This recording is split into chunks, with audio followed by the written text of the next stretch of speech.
Death note হাতে পাওয়ার পরে কেউ ভাবেনি সে এমন কাজটি করবে। হ্যাঁ, সে চায় এটাকে বিক্রি করতে। Death note, the legendary anime to start your anime journey. Death note 20 বছর পুরনো একটা অ্যানিমে।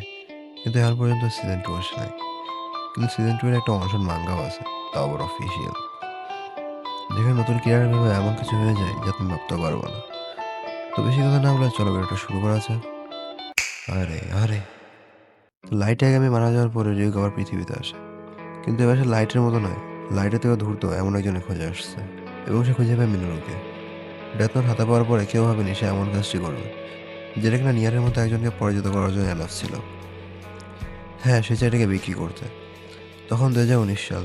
সব জায়গায় ডিজিটাল প্রযুক্তির আবির্ভাব। সে জানে, সে যদি লাইটের মতো নাম লিখে মানুষ মারতে চায়, তাহলে তার মৃত্যু নিশ্চিত। এর জন্য সে বিক্রি করার পরিকল্পনা করে। কিন্তু কেউ জানতো না যে সামনে কি হয়ে যেতেছে। যেই কথা সেই কাজ। মিনার ওটাকে বিক্রি করার জন্য নিউজে আপলোড করে। সাথে সাথে শুরু হয়ে যায় পৃথিবীর সবচেয়ে বড় লাইভ অকশন। কিন্তু প্রথমে কেউ এটাকে বিশ্বাস করেনি। কিন্তু এরপর যখন হাওয়ার মধ্যে ভেসে থাকা একটা কাগজ দেখানো হয়, তখন এটা হয়ে দাঁড়ায় নিলামের একটা ভয়ঙ্কর রূপ। আর ঠিক সেই মুহূর্তে আমেরিকার প্রেসিডেন্ট এমন একটা অ্যামাউন্ট বেট করে যেটা কিনা আমেরিকার ইকোনমিকে কপিয়ে দেয়। এরপর সিন চেঞ্জ হয় এবং আমরা দেখি নিয়ারকে। নিয়ার বর্তমান এলের পদে রয়েছে। আর স্ক্রিন দেখে ভাবতেছে যখন এই টাকার ট্রানজ্যাকশন হবে তখন সে তাকে ধরে ফেলবে। নিয়ারের মুখে এক অমায়িক হাসি। আফটার অল বেট শেষ হলো। আর নিলামের দাম হয়ে আসলো $250 কিন্তু এখন আপনাদের সবার মাথায় একটাই প্রশ্ন, এত কোটি টাকা এক সাধারণ ছাত্রের দ্বারা কি হজম করা সম্ভব? কিন্তু এখানে মিনরো তার আসল মাইন্ড গেম খেলে। জাপানের একটি ব্যাংকের মধ্যে লাখ লাখ অ্যাকাউন্টে টাকাটিকে সমান ভাগে ভাগ করে দেওয়ার কথা বলে। আর তখনই নিয়ার বুঝতে পারে সে কিছুই করতে পারবে না। দুনিয়ার শ্রেষ্ঠ গোয়েন্দা যখন লাইভ ব্রডকাস্টে নিজের হার মানে, পুরো জাপান তখন খুশিতে মেতে ওঠে।